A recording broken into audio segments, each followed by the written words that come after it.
সূরা আল মাইদা আয়াত ৯০।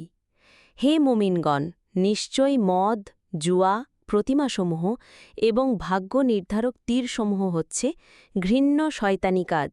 অতএব তোমরা এগুলো থেকে দূরে থাকো, যাতে তোমরা সফলকাম হতে পারো। ১ মদ আল খামর। আরবি খামর শব্দের আবিধানিক অর্থ হল যা জ্ঞানকে আচ্ছন্ন করে ফেলে।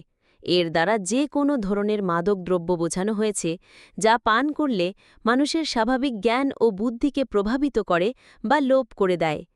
ইসলামে মদকে উম্মুল খাবায়েস বা সব অপকর্মের জননী বলা হয়েছে।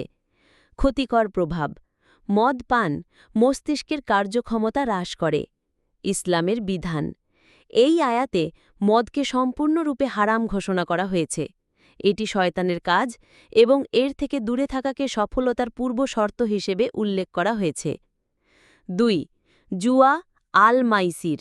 মাইসির শব্দের আবিধানিক অর্থ হল সহজভাবে সম্পদ অর্জন। এর দ্বারা এমন সব খেলাধুলা বা প্রতিযোগিতা বোঝানো হয়েছে যেখানে বাজি ধরে অর্থ বা কোনো মূল্যবান জিনিস জেতা হয় বা হারা হয়।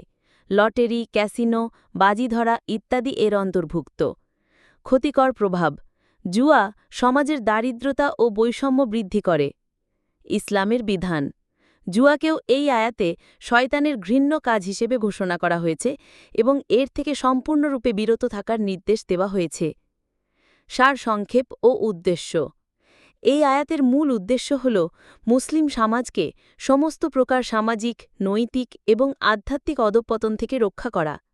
মদ, জুয়া, প্রতিমা পূজা এবং ভাগ্য গণনা এই চারটিই মানুষকে আল্লাহ থেকে দূরে সরিয়ে দেয়, তাদের জ্ঞানকে আচ্ছন্ন করে ফেলে এবং সমাজে বিশৃঙ্খলা সৃষ্টি করে।